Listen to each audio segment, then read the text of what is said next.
I said that our guest of the day would know we're live when I start talking, and Nathan said no, they'll know when you start dancing, and so then I felt like I had to live up to the expectation. Oh yes. It's another episode of The Future Belongs to Creators. This is episode 42. 42 straight weekdays we've been doing this, Nathan. That is more than 8 weeks, which was our original commitments. We have officially outlasted what we set out to do here. And that's because y'all keep showing up and listening. So thanks for being here. We have a really exciting episode today. It's the first time we've ever had guests from outside the organization. It's the first time we've ever had more than 2 people on the show. And the reason is that Dan and Andy are some of our most trusted advisors. Dan is Nathan's executive coach. Andy is my executive coach. They come to us from an organization called Reboot, which was... Dan's got the shirt going today. I like absolutely. They were part of bringing that to life. And it's an organization kind of spurred by the work of Jerry Colonna, who is a really incredible author, thinker, coach, really a guide is how I would describe Jerry. His Reboot book is really personal and really impactful. Both Nathan and I found it really meaningful to us on our leadership journeys. And they also are the creators of a lot of the practices we use around journaling, around red, yellow, green, and all of the other things that we've shared with you all over time. So we're excited to get into a little bit about resiliency in times of needs with them. This is a special episode where we'll go for an hour. We figured with 4 of us here that we might need a little more time than normal. So if we find a stopping point before then, we'll use it. And if not, you can expect a kind of double episode today. Maybe we'll call this episodes 42 and 43, Nathan, so we can get on an even number at the end of the week. We started on a Tuesday, 5 episodes a week, and it's always bothered us that Fridays are not even numbers. We should talk about that. Oh boy. Okay. That's enough for me. So we're going to start off with how we always do, which is a little red, yellow, green. I'm going to go Dan, Nathan, Andy, Barrett here. So Dan, kick us off. How are you doing today? Well, first of all, I'm really happy to be here. And I love that you do red, yellow, green. As someone who's watched a number of these episodes, I always get a smile when I see you doing that. Because red, yellow, green is something we do in every one of our meetings as a team. So I'm lime green, which is one of my go-to colors.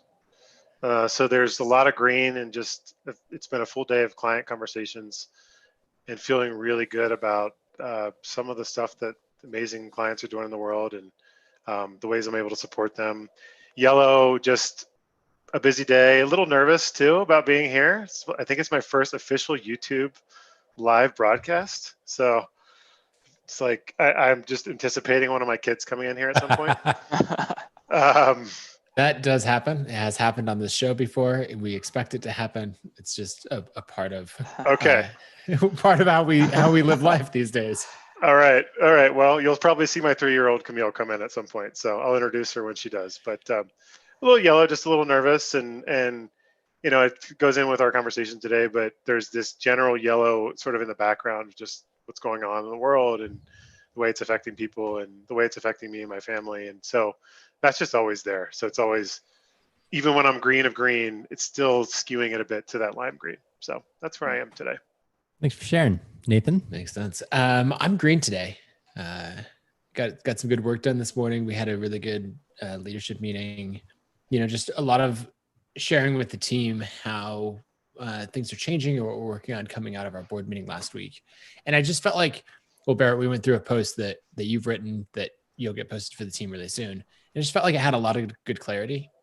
And there's always this gap, or I feel like there's a gap between what I intend to communicate and what I'm actually communicating. And it just felt like a time where as a leadership team, it's like, yep, this says what we intended to communicate. It is clear, it's direct. And so I think that's really good. I'm excited for that. So I'm green. Love it. Andy, how about you? Yeah, thanks. And as Dan said, it's a privilege to be here with y'all today. Thank you for having us. I'm pretty green today. You know, one of the things I've been really cognizant of through this time is I kind of feel like at my best, I'm probably operating at about 80% capacity. And I think I'm just coming to peace with it. That's just where we are right now. That's where I am. And so I definitely feel sort of an underlying constant sense of fatigue. Like I maybe just don't have quite as much energy as I feel like I should have or normally would have. But I also feel quite grateful to be in the position that I'm in. You know, one of the things I'll say I'm happy about getting to be here and speaking, you know, within the creator community is my brother is a creator. He makes his living as a solo entrepreneur, video production company, and this pandemic has been crushing for his business. One that relies on needing to be in person, needing to bring people together on set physically in order to do his work. And so there's just a special place in my heart right now for people who are in that position. I'm seeing it kind of firsthand with my brother.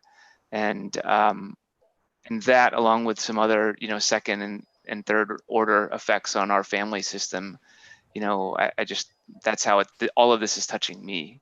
I feel fortunate that we're doing okay as a business, and yet on the family side and beyond, I'm feeling this. So I think that also contributes to that sense of a constant yellow for me.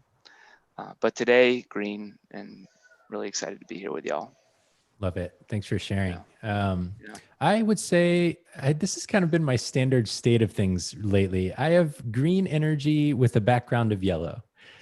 We, at some point, someone in the chat, I can't remember, I would love to be able to give credit, but I don't remember who said it first. Maybe it was Jimmy, said chartreuse as their color, which is like a form of lime green. Oh, Teddy said it. That's right. And anyways, I shared the background of chartreuse, the liqueur, and it's become a thing ever since then. So maybe chartreuse is my color today. Like Nathan said, we've started using the practice that Amazon uses of writing pieces ahead of time and then reading them in silence on meetings. And wow, has that been powerful for really detailed communication, because sometimes it's just hard for everyone to get to it ahead of time. And you never really know if they don't have anything to say or if they're just haven't prepared. And this just removes that. Everyone's prepared. We all come together. We have a good conversation. And we very much practiced that on our meeting just before this, which was a ton of fun. Let's see. Outside of that, family life's good. We've had a few days of rain here in Portland, which is always kind of affects the mood. But I'm excited about where we're going. I'm also excited about today's conversation. Y'all offered to come on and join us. I think in response to kind of seeing us launch the Creator Fund and launch this show, as always, you were massive supporters for us and helped spur us on, and offered to just come be a stabilizing voice for the community, which we know you have the capability to be because you do it for us. And the topic you raised was resilience. And I thought that was a really powerful one because like we've all highlighted, there's these multiple layers of what's going on in the world right now, and they all affect us. And it's from the global to our communities, to our families, just to our own burdens as professionals. And balancing that is just hard right now. And there's no right answer. So I thought maybe we could start with just like, when we say resilience, what do we mean? What are we talking about? And why is it relevant right now, especially for the creator community? Dan, you want to start or you want me to? Go for it. Yeah. I was thinking about this and like, what's the most simple and straightforward way to define resilience? And I think what I would say is it's the ability to survive and thrive in the presence of challenges.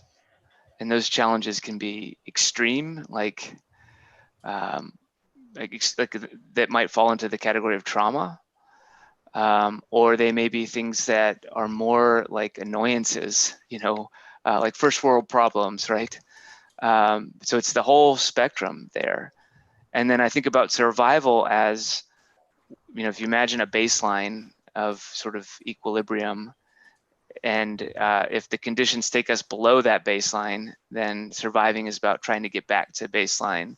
And if we happen to be, fortunate to be above that, what does it look like to actually thrive and actually grow, even in the midst of things being somewhat okay? And so I see resilience as being present on both sides of that continuum, about survival and thriving in the midst of challenges. Yeah, I love that. I would imagine that resonates a lot. Our audience has been so vulnerable with us over time as we've done this show and just shared how we've had people get laid off. We've had people have their business revenue streams completely go away.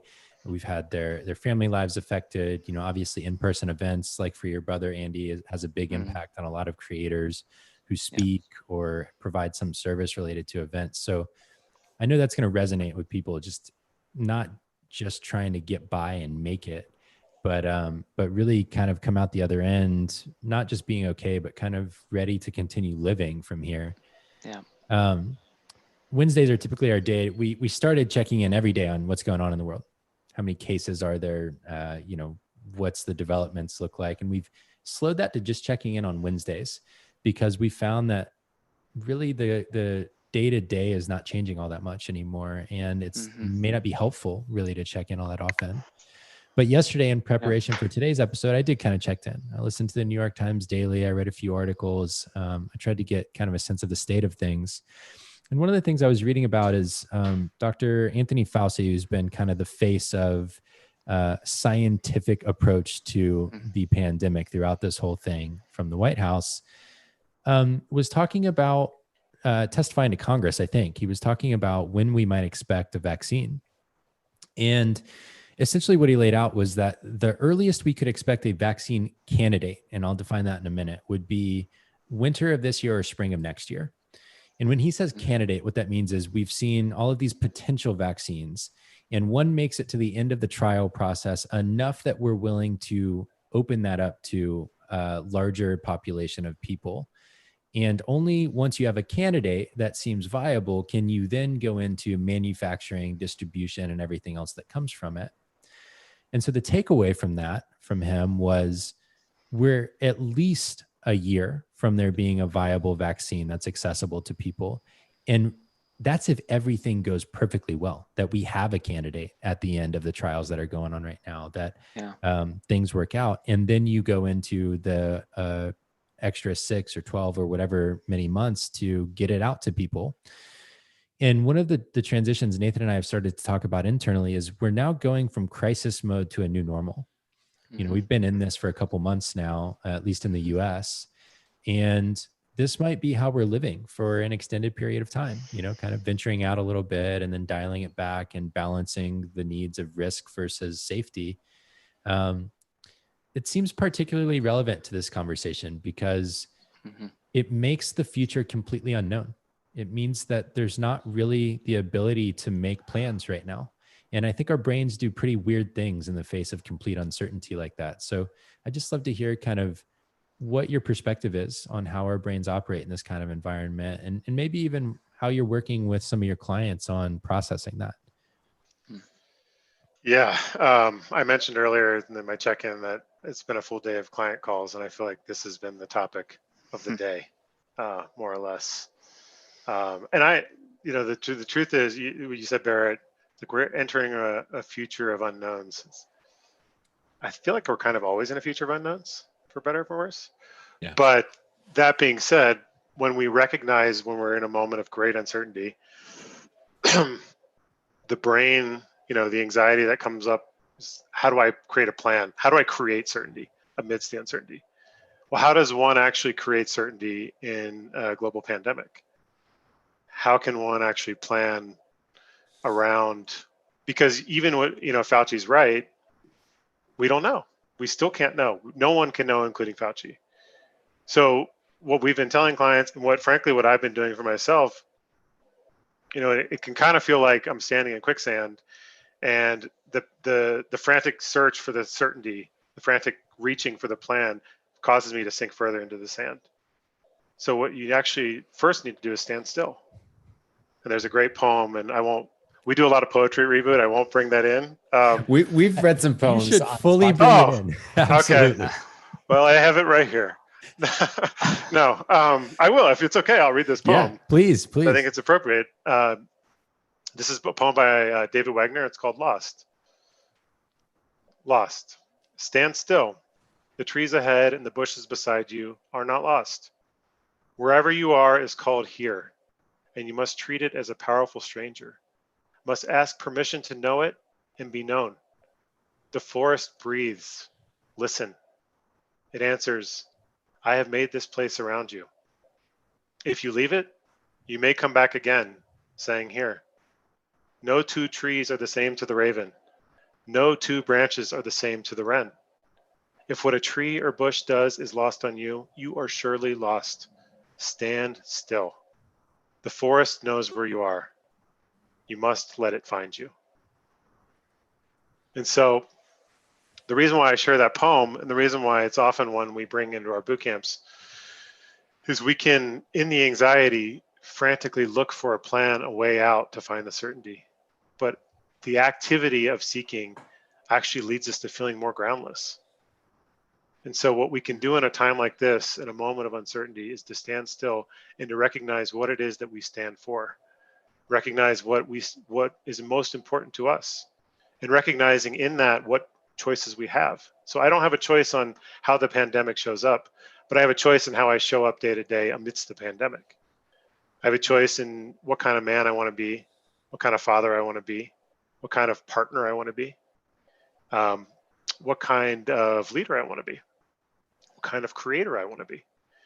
And so in recognizing what we stand for, we find more choices in a world where it's hard to see what's in our control. So what we're talking to clients is stand still. I love that poem. Yeah. Sorry, Nathan.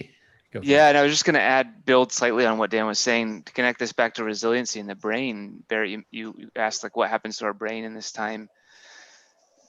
And I mentioned trauma earlier. You know, in the presence of an existential threat, we enter a triggered state, and that is where our amygdala kind of kicks in and takes over. We get the fight, flight, freeze response, and that's a really good thing to be able to kick into automatically in the presence of a threat.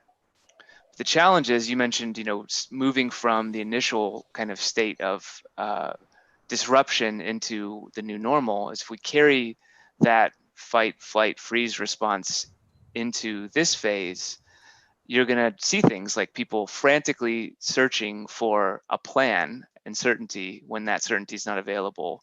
Or you might also see the opposite of people just kind of going inward and becoming a shell of who they are, or just being numb, essentially. And so part of what Dan's saying is that the first step is actually to recognize, okay, that first wave of threat, we're still alive. We got through that. Okay. Mm-hmm. And so that recognizing ground, or coming to ground, now lets me come back to choice and a different set of responses. So that's one thing I think that's happening to our brains, is we're taking, we may be in some cases continuing to live in that triggered state. And for some of us, that may look like frantic desire to fight, a fight that's futile, or it may look like frozenness. And the one build that I would offer to this is, in order to step into the new normal, we have to first grieve the old way that we won't be coming back to.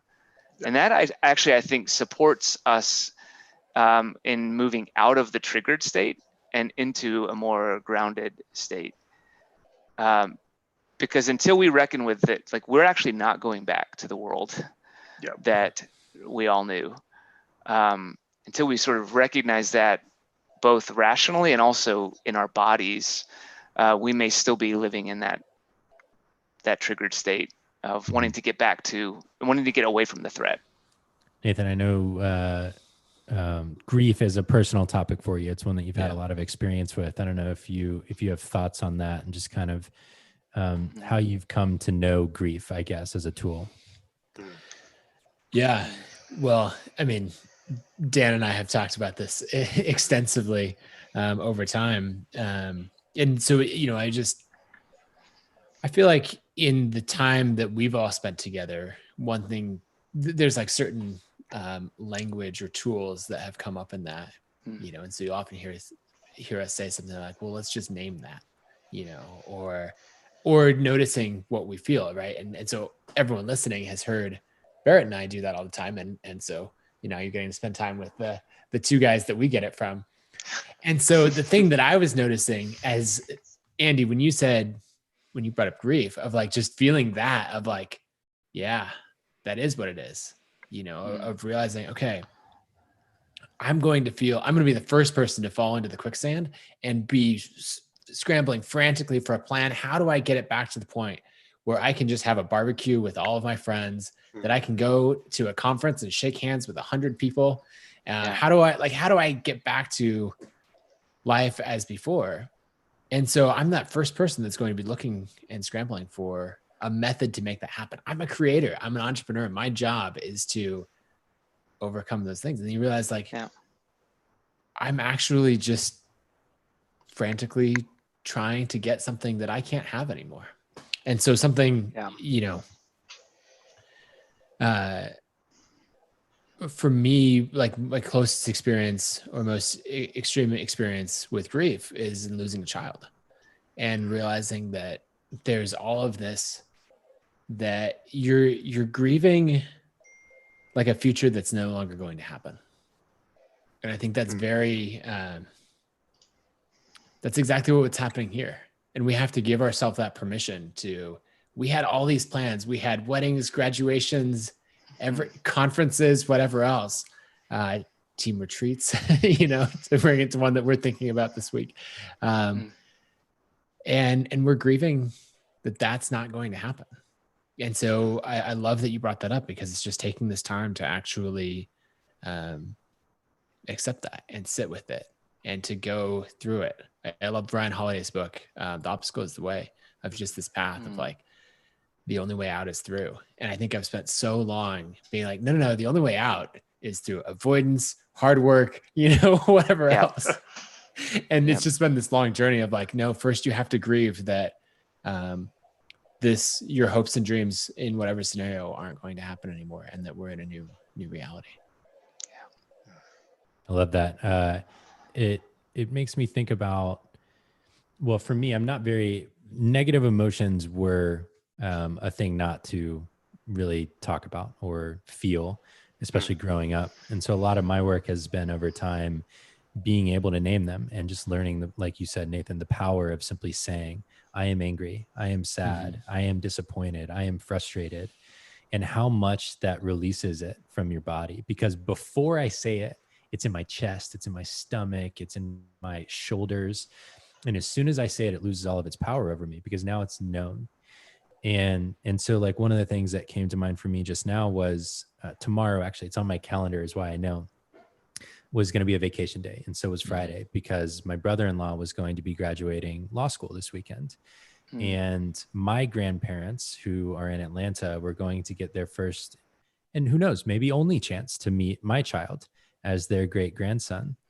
And so this was this really important moment to us, where we were going to get to celebrate this really monumental achievement for my brother-in-law, and you know, allow my son to, while he won't remember it, meet these people who won't always be there, just in reality. And I have to say, I'm sad about that. You know, or next month we're not having Craft and Commerce. I love hosting Craft and Commerce. It's like this chance to get out of my strategic mindset behind the computer and be on stage with people and create community. I'm sad I don't get to do that. And that is kind of the first step, is just acknowledging where we're at in all of this. Yeah, I think that's really well said. Nathan, you named it, you know, and without going into too much detail, but one of my client conversations today was grieving the notion, their wedding was supposed to be last weekend. And there was a lot of emotion around that, because yes, they will have some version of some wedding at some point, but the vision of what they had could not have happened.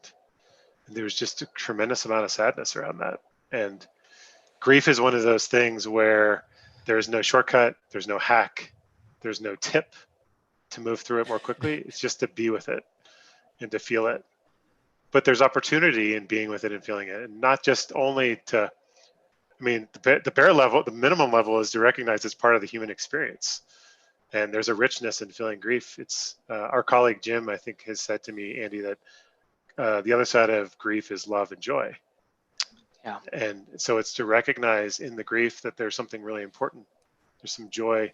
There's another side of it. There's something that you love on the other side of it. And, the truth is I sit in this conversation because, like Nathan, my mom died when I was a young entrepreneur. And not that your mom dies young, but I frantically went out and tried to build a company to move through the grief. I was looking for an answer by creating. And I met somebody, Jerry, who coached me and made me sit with the grief. Mm-hmm. And in sitting with the grief is actually what started me on the path to sitting here with you all and supporting entrepreneurs in the way that I am. So there's opportunities too to sit in the richness of the grief that we have now and to recognize what really is important there for us. That's why I love that poem, the visualization of the space that we're creating for ourselves to do that. The idea of these towering trees over us that are kind of sacred and known to a lot of beings other than us, and to sit and notice them and be with ourselves in that. It's really powerful. Yeah. Andy, it looked like you were going to jump in there though. Yeah, I'm glad you said what you said about the poem and being with the trees, because I was just imagining, I wonder if someone's out there listening and hearing us say things like be with the grief or sit with it, and may wonder, well, what the hell does that mean? Yeah. Like how exactly does one do that? And it can be as simple as walking outside, finding yourself in the presence of something that's alive, like a tree or a bush. It could be in your backyard. It could be in a park if that's safe in your area. It could be in the woods if you have access to it. And to actually allow yourself to get quiet. And you could do this with a journal, or you could do this just in your own sort of self-dialogue. Is actually just to say something as simple as, like you guys were saying earlier, I feel sad that I'm not going to get to do X, or I feel heartbroken at the loss of X. And write that out, speak that, tell it to the tree that you're talking to. That's what we mean when we say sit with it. It's just to give yourself that space to say out loud what it is that you're feeling, and then feel it. Yeah, that's really good. There's a couple of things that I want us to get to here.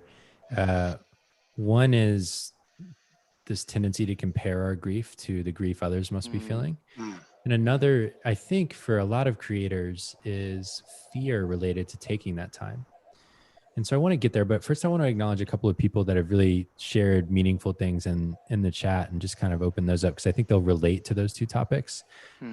Brooke shared that she's been sleeping more than normal, and that while her mind might not be consciously processing her stress and grief, her body is, and she knows that by needing that extra rest. And I think, Andy, that's something you and I actually talked about, was rest on a recent call. Yep. Anika just related to the fact that avoidance is certainly something that she's been going through. And then Emily shared something that I think will put us right into this comparison thing, which is sometimes she has a hard time admitting grief. I'm interpreting this as compared to what other people might call grief. Things that might seem trivial or silly or unimportant sometimes are hard to label with that term if someone else doesn't understand it. And so part of the power of this kind of conversation is creating shared language, shared habits around this stuff. So let's get into the comparison thing. Is my grief valid, I guess, is kind of the topic here. I think I want to build on that, because when I saw Emily's comment, I felt very seen because I was like, that's me. Can I feel guilty over my grief? Or if you want to elevate sadness to grief and dig in, then you're like, should I feel guilty that I can't do this thing that is totally trivial? Or if I'm struggling in my business is doing just fine compared to so many other people. So maybe I feel guilty for feeling those things. And so I'd love for both of you to weigh in on this, this feeling of guilt or comparison or all of that, of any of those things that could be getting in the way of us actually feeling the things that we need to feel. So bad when I ask you questions. That's the most coach response ever. I want to ask Emily questions too, but I'll resist that. Actually, no. I just want to ask. I'll ask a simpler one, and maybe not a threatening one, which is, you said something about I shouldn't or shouldn't feel bad, and so should or shouldn't according to who? Yeah, and I think that's always like the two things that come to mind for me would be maybe my own perception of how I should be. Like, I feel like I'm still working through this idea that, say, like grief or sadness or any of these things are on the opposite side of, say, if we have a coin, there's strength and resilience on one side and grief and sadness on the other, which I don't intellectually believe to be true at all. Yeah. Mm-hmm. But like, it's an easy trap to fall into. So that would be one side of it, of like, oh, I shouldn't feel this because I should be strong. Or then on the other side is more of that comparison side of things, of like me telling myself I shouldn't feel this thing because I've actually got it pretty easy. I didn't have to figure out how my whole company was going to work remotely and change the way that we've worked for 7 years because of a pandemic. I just woke up the next day and said, I'm working from home again. And so if I have problems to overcome in this, it's nothing compared to the problems that other people have. So I'm telling myself that, their problems are more substantial and I, shouldn't bring my trivial issues into the conversation, if that makes sense. Or maybe even that we don't deserve to. I think sometimes that's it for me is, do I deserve to feel grief when my relative who lost their job, or my friend who's on unemployment, or, my friends who run a coffee company are literally just fighting to stay alive. Like, do I deserve to also feel sadness and grief in the face of those things? I think I love that question of who's on the other side of it. Because there's always in my mind someone, and not always named, that comes to mind immediately of, if they saw that, if they heard me saying I was sad, what would their reaction be? Mm-hmm. Yeah.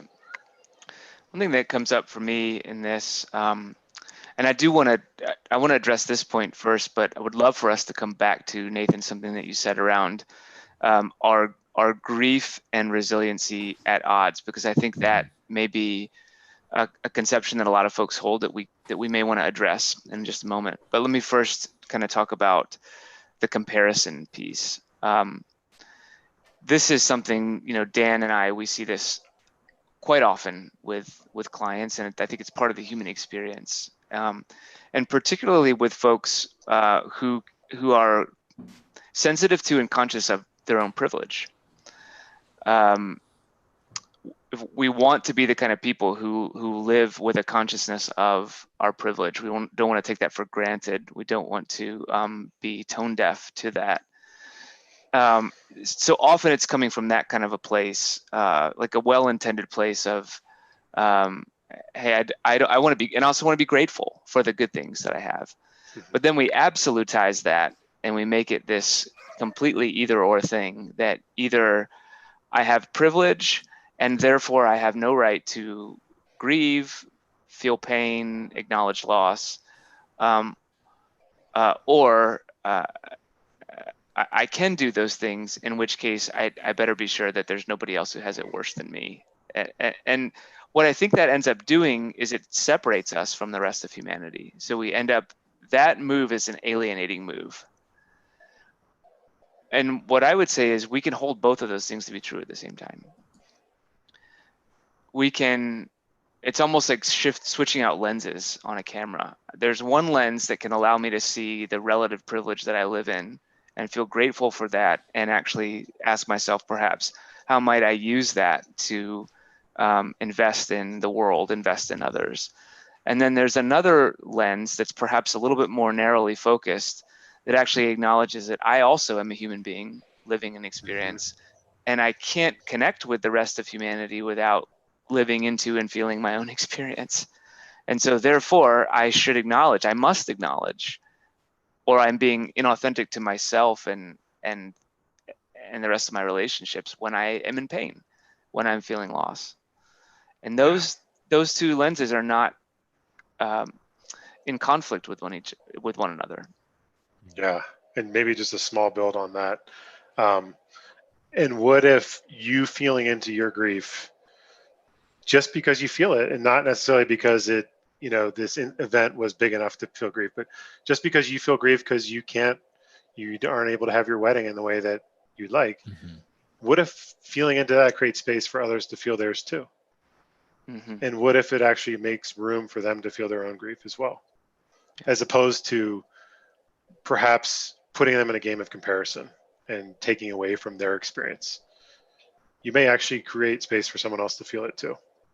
Yeah, I process that as that vulnerability is a key element of resilience, and vulnerability in community is a key element of resilience. And so Well said. that brings up the question for me of who are the right people to have that vulnerability with right now?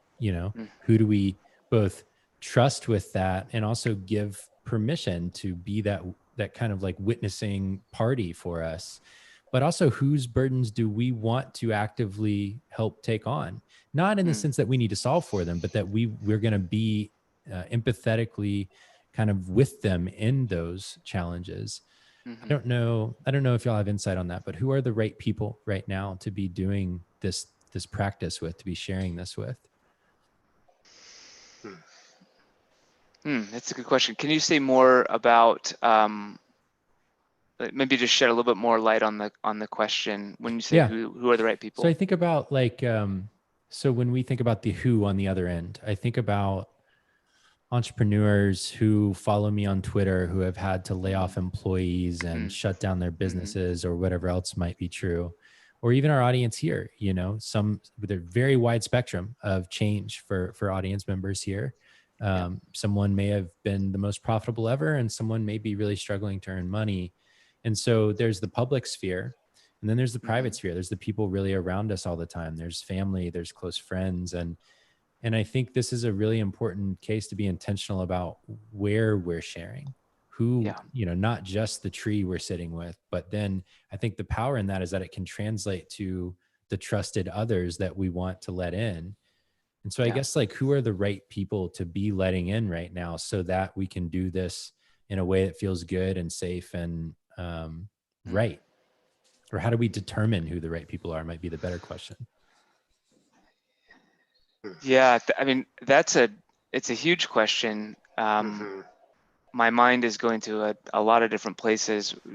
One of the first places it went was thinking about the work that we've done at Reboot to try to, in a variety of different contexts, create safe spaces for entrepreneurs to connect with one another. And so while I don't think I can answer this question, obviously, for all the different unique individuals who may be listening, what I would say is a couple of things you'd want to think about. Sharing with people that you feel like will be able to listen and connect without getting maybe so triggered and so wrapped up in their own anxiety that their response would actually make you feel invisible or unmet. So that could be, so in some cases, your closest family, perhaps even the family that you live with, may have a hard time providing that particular kind of support for you at any given time. And if that's the case, I want the listeners to know that that doesn't make you strange or weird or out of the ordinary. That's actually, it can be quite normal. So the things I would be looking for is someone who may have enough of a shared context with you that they could understand where you're coming from, empathize with what you're feeling and experiencing, but also with whom you might have enough of a shared agreement that, hey, we're in this to support each other, but what we're not going to do is try to take on the burden to fix and solve for each other, because then that ends up creating the kind of conditions that make people feel invisible and missed. And I feel like you're treating me as a problem to be solved as opposed to a human being to be met.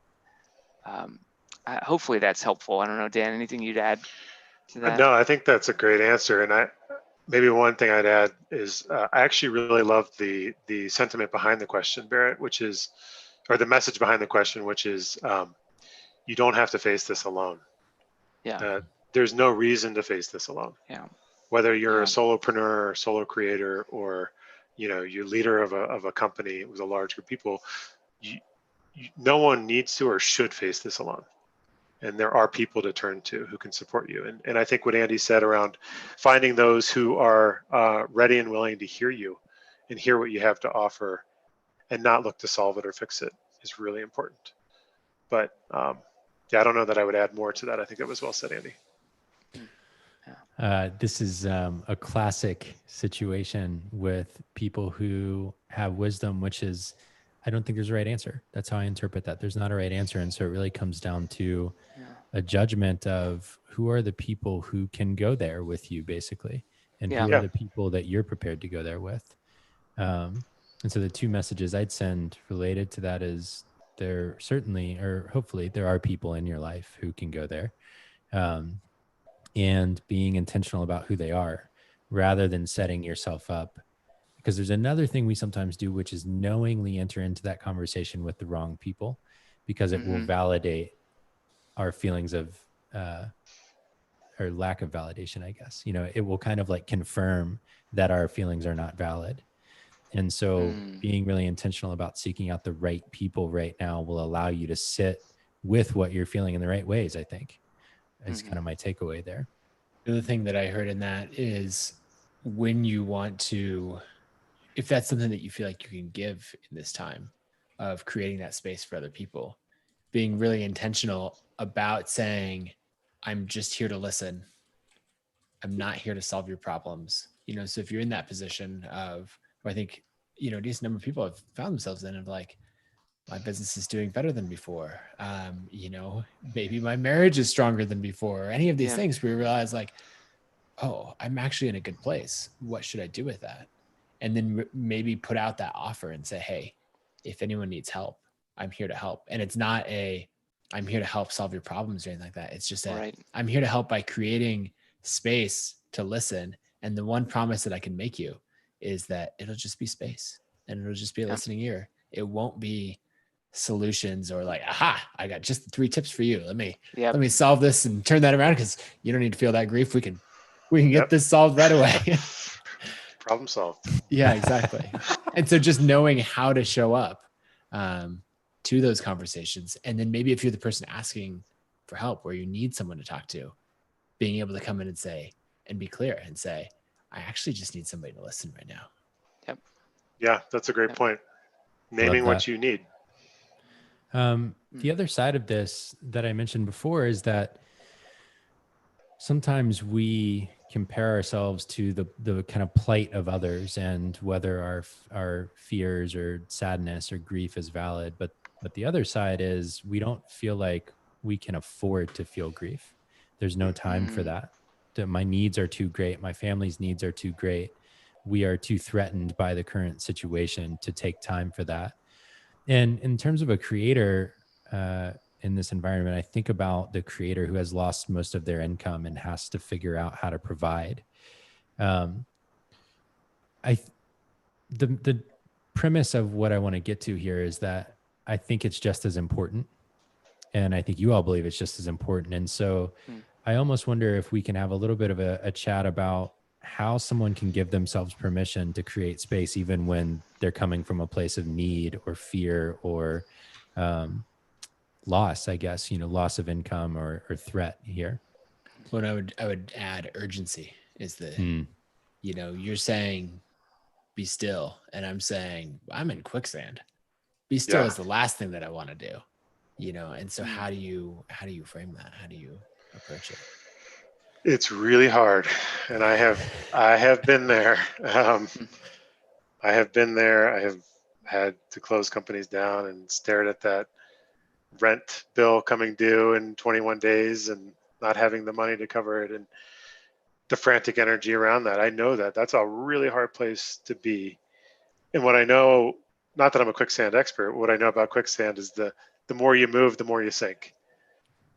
And there's something about slowing down to speed up. And so while it can feel like, oh my gosh, I'm taking this time to grieve, I really just need to be out there pounding the pavement. Those actually aren't in conflict, and they're actually in support of one another.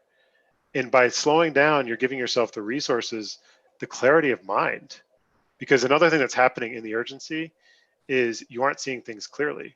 And so you might not actually see a way out of a situation that's more clear in slowing down.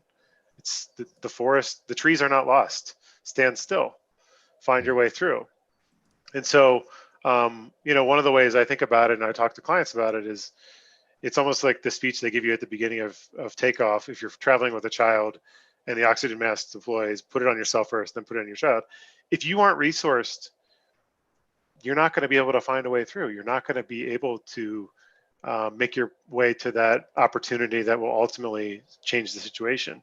So by taking the time to grieve, by taking the time to process, by taking the time to take care of yourself, sleeping or whatever it might be, just to reset, then you're going to be able to see the problem in a whole new light and move forward in a resourced place as opposed to a frantic place. You actually see a way out of the quicksand that perhaps you wouldn't have seen otherwise. So it's actually an opportunity to slow down, to speed up. That's good. I really think this also connects back to the other issue that I'd wanted to circle back to that you'd mentioned, Nathan, which is, what the connection I'm making here is, the question is, does slowing down and taking care of myself, is that at odds with resiliency? Is that actually counter to resiliency when what I really need to be doing is hustling? Or is grieving at odds with resiliency? And I actually think the best metaphor that I can offer here is the metaphor of a plant. And think about a plant that's brittle and a plant that has some malleability to it. In fact, I was sitting here thinking about it. I'm looking at this jade plant that sits in my office. I'm rearranging my office. 2 days ago, I kicked the thing over and it literally fell completely toppled over. All the dirt came out and the jade is underneath this pile of dirt. And I picked it up and put it back in, and jade, it is so kind of movable that the plant was fine. I don't even think a single leaf broke off of it. And so you think about a plant that's facing elements and winds blowing, and if there's some malleability to it, if it can bend, if it can actually respond a bit, just enough to the elements, it's actually stronger than if it were completely brittle and it would break in the face of it. So a lot of these practices that we're talking about, learning to grieve and be with our grief, learning to master that impulse that tells us move in the quicksand, all of those things are actually resilience practices. They're resilience skills. They can all be learned, they can all be practiced, they can all be honed over time. But they're counterintuitive because they are counter to our, our autonomic nervous system response, which is like the fight, flight, freeze thing we were talking about earlier. It's really good. This has been a wonderful conversation. I want to start moving towards wrapping up to make sure that we give people, especially maybe some next action items. I always find when I come out of a conversation like this, that I feel a sense of clarity, or I often feel a sense of clarity during the conversation.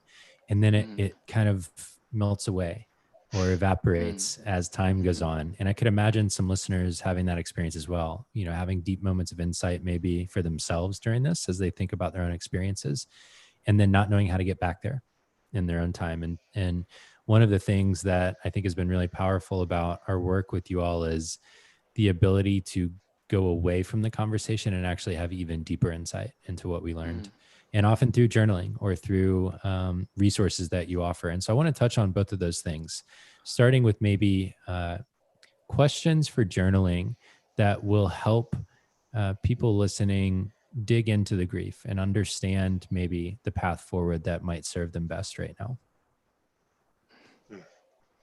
A great question. At our boot camps, we do what we call the fire ceremony, which is I saw a smile from both of you, but which is to acknowledge really what aspects of me and my life are coming to an end. And so in preparation for that, we will often ask people to really look and say, what is ending in my life? What has ended? What is shedding or ready to be shed? And that can include the things around me, but also can include aspects of myself.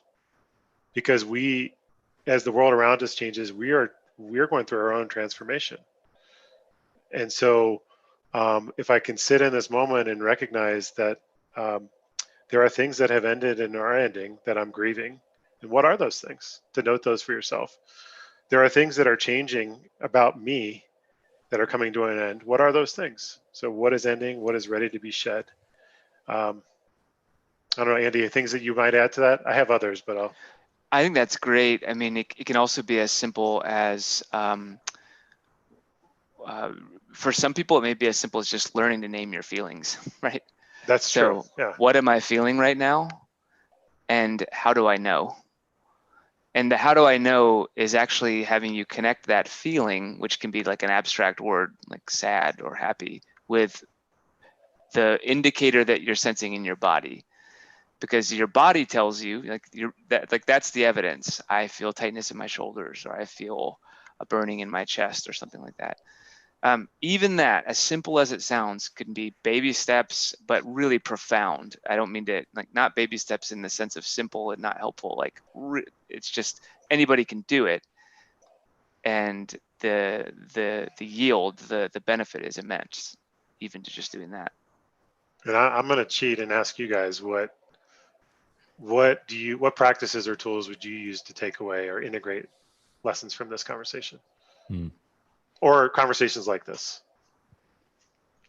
The first thing that I would do, I would ask myself, I'm trying to think of how I would phrase this, but what are the beliefs or the things that I hold to be opposing, two sides of the same coin, where I'm like, I can have A or B. And so like the example that we went with, earlier is like grief and resilience, or grief and strength, or some of those things.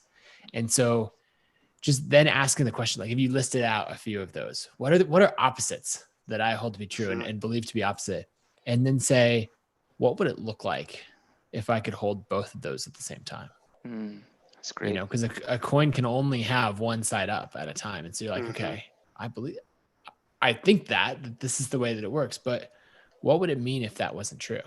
What would it mean if those were two separate things that could be held at the same time? One of the practices I found, most helpful right now is walking.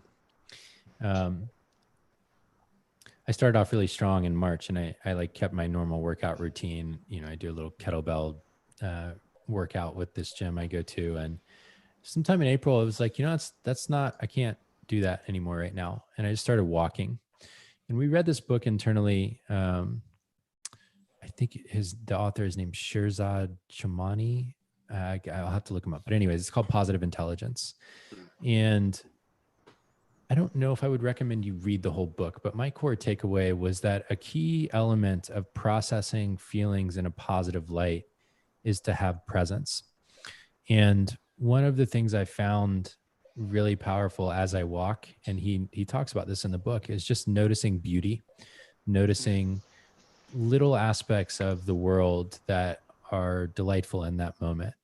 The leaves blooming on the trees, particularly well-kept garden, a craftsman detail on the architecture of a house, and how much that prepares me to be in a headspace of evaluating how I'm doing. And so I think that would be one of the things I would share or recommend or ask you to try is go create a break between whatever you were doing and what you want to do in terms of evaluating how you're doing and what you're feeling. by just noticing the world, taking a walk and noticing little details. Or if you're not able to take a walk because maybe you're in a city with a very small space, just sitting and looking at your home and what you appreciate about it. I think there's a lot of different ways you can do this before digging in on any of these questions. Because I think sometimes if I come in too hot to this kind of thing, I end up not having the patience or the thoughtfulness that I need to actually have any insight. Yeah. I want both of those.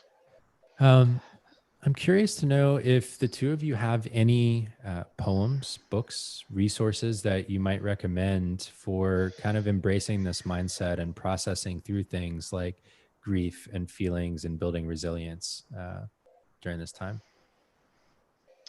Yeah, there's a couple that come to mind. For grief specifically, I would recommend a book called The Wild Edge of Sorrow by Francis Weller. Pretty accessible.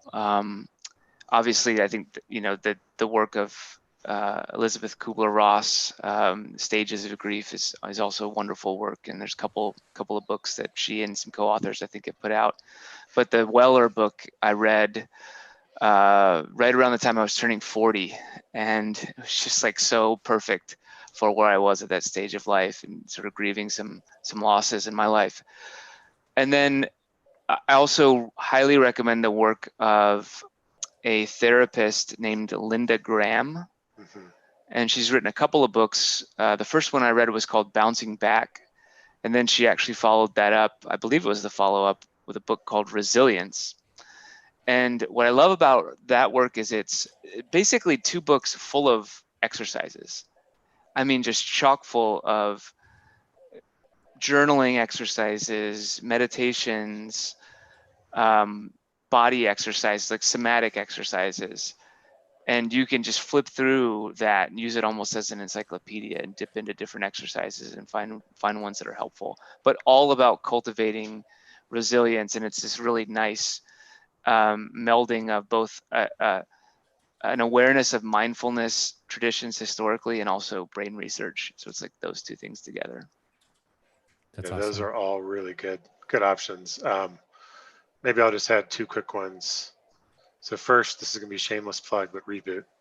Reboot is a fantastic book. I think that's helpful for talking about resiliency. So forgive the shameless plug, but I also genuinely believe it's a good book. Yeah. And then, not that it's a good book, it's a good book for this topic in general. But the other thing is a book by Pema Chodron called Comfortable with Uncertainty. I just feel like is a really, it's almost like a series of I don't know, koans or meditative thoughts. It's not a book you sit down and necessarily read through. You just kind of pick off pieces of it, but really, really helpful. It's one I've been turning to a lot actually in this time as well. It's good. I'd echo the plug for Reboot. So in the whole range of things, right? I've been to a Reboot boot camp, read the book, done the coaching. But one thing that was actually really helpful was my wife Hillary reading the book, because it was nice. the most like condensed version of all this stuff, right? You try to explain all this and you're like, this is what I feel and this is the inputs from it, and but here's this other thing, and then there was that experience, and there's so much to explain to bring someone else along, and maybe even as you like watch this episode or listen to it, and then you're trying to explain some of these things to someone else, like having some of that shared language. That the book Reboot was that for me, to be able to go to Hillary and then her read that and us talk through it together. Yeah. Those are all really good ones. And I would support all of them. We share resources every day, so I'm not going to burden you with more after sharing a couple of good books from these two pros. Before we wrap up, Dan and Andy, is there anything you want to kind of leave people listening with as a summary of this episode, or even just something completely separate? Big question. You can each. What just popped right into my mind was, you're not alone. You're not alone. Whatever you may be experiencing right now, in the current conditions that we're all living in, if there's a little question in the back of your mind about whether something in you is broken, or whether you must be crazy, or this must be indicative of something being wrong with you. It's just not the case. You're not alone. This is hard. What everybody's experiencing right now is hard. And so if you're having trouble sleeping, if you're sleeping more, if you're having trouble finding joy in things that would typically bring you joy, whatever it might be, just know that there's nothing wrong with you. That's really well said. You stole mine, Andy.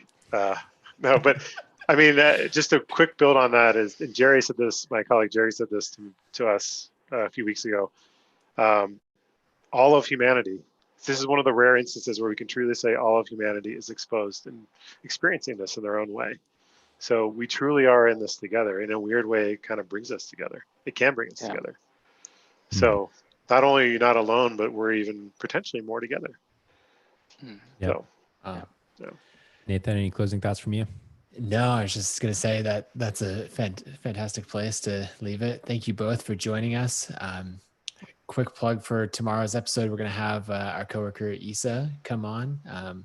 Actually, Barrett's going to take a break from the podcast, and Isa and I are going to talk about creative lessons learned and lessons and inspiration from Hamilton, one of our favorite. Awesome! Oh, fun! I'll be watching. Should be good. Awesome. Yeah. If you All tuned right. Well, in thank today, you both for having us. Dan and Andy, this was a real treat to have the two of you with us. And you'll notice as you listen along with us that we go back and forth between execution and between maybe what you might consider softer topics like this, because some of our greatest learnings, Nathan and mine, have been that we can't just power through everything. You have to also slow down and be contemplative and make sure that you're checking in with yourself in order to make the progress that you want to make. And that'll mean some people don't listen to some of the episodes, but what we're trying to give you is a full picture of what it's like to actually live this creative life. And so hopefully this helps you along your journey. So thanks for listening to the full hour episode today. And Andy and Dan, it was a real gift to have you here. Thank you. Thanks. Wonderful. Thanks for having us. Thanks for doing this.